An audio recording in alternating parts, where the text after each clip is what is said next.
Selamat sejahtera dan salam Malaysia Madani. Saya Jason, anak laki Mat. Dan hari ini, saya ingin membawa anda semua mendalami satu ungkapan yang sangat ringkas, iaitu terima kasih. Pernahkah kita terfikir bahawa dua perkataan ini sebenarnya mampu memberi kesan yang sangat besar kepada seseorang? Walaupun hanya mengambil masa beberapa saat untuk diucapkan, nilainya boleh kekal dalam ingatan seseorang untuk tempoh yang lama. Apakah sebenarnya maksud di balik ucapan terima kasih?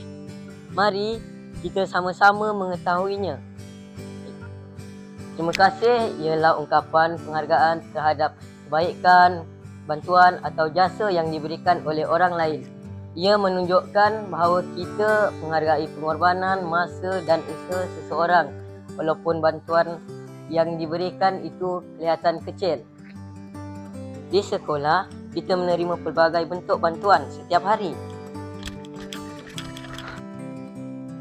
Guru mengajar kita, rakan membantu ketika belajar, pengawas menjaga disiplin, malah pekerja pembersihan memastikan sekolah sentiasa bersih dan selesa.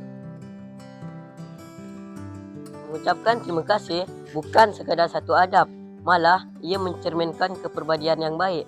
Apabila kita mengucapkan terima kasih, kita menunjukkan rasa hormat kepada orang lain. Mengucapkan terima kasih banyak membawa kesan positif.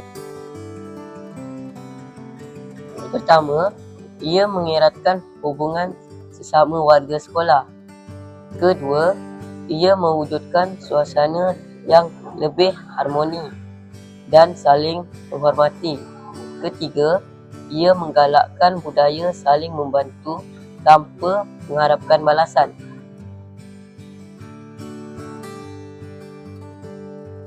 Macam ni. Oh, macam tu. Terima kasih Abang. Apabila kita menghargai orang lain, mereka juga akan lebih menghargai kita. Sikap ini akhirnya membentuk masyarakat yang lebih berkemanusiaan, bertanggungjawab dan saling menghormati. Ucapan terima kasih mungkin hanya terdiri daripada dua perkataan, namun maknanya sangat besar. Mulakan dengan perkara yang mudah. Ucapkan terima kasih kepada guru yang mengajar kita, kepada rakan yang membantu, kepada ibu bapa yang sentiasa menyokong dan kepada semua warga sekolah yang memainkan peranan dalam kehidupan kita.